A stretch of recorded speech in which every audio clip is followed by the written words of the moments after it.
Good morning, everybody. This is a treat for me. I've left Norfolk this morning. I'm in Suffolk, but if I had a stone, I can just throw it over the river, which is running beside me, and it would land in Norfolk. So I'm right on the Norfolk-Suffolk border, and my rat, terrible terrier, the dog, has already said good morning. Where is he? There he is. I've got a small camera with me, and this is a real treat because on the other side of the river Waveney, just on the outskirts of Bungay here in Suffolk, is Ditchingham, and that's where my grandfather Herbert John was born, and his father Samuel Skinner farmed at Ditchingham. And he brought the cattle across a wooden bridge onto Outney water meadows just beside me here. So lots of sort of family history. And this is the common. I'm just scanning around with the camera. A golf course in the middle, and it was owned by various people who lived in Bungay and established some rights to graze cattle on here. But because I'm off my normal patch, I get very excited about some of the wildflowers that aren't on High Ash Farm, but you can see in the areas around Norwich. And here we are. I'm going to go down on my hands and knees, and we'll have a beauty to start us off this morning.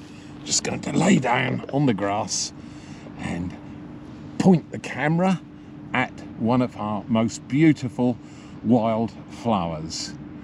It's absolutely stunning, and they're called harebells.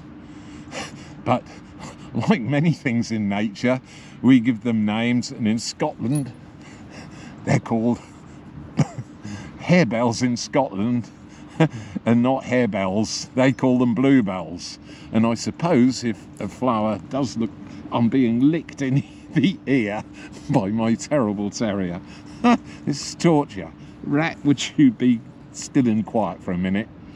And they're very beautiful, and they love this kind of heathy land here just away from the riverbank. It's very sandy and almost acidic here, but they don't seem to mind. I'm just going to get the camera a little bit closer. Rat is determined to get into the front of the lens to make himself even more famous, but I'm just holding his collar, and they are absolutely beautiful, just nodding gently in the breeze. I've seen them growing on sand dunes, I've seen them growing on clay.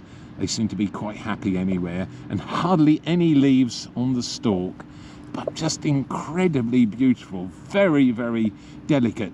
The little bells that make up the harebell flower are almost translucent. The petals are so thin you can almost see completely through them. So there we are. That's a little starter treat for just outside the county of Norfolk. I haven't got a passport, but I feel almost this is more home to me. There's some sort of links here on the outskirts of Bungay in my past. And obviously my grandfather spent his childhood here, and my great-grandfather farmed here. So it almost feels like my second home.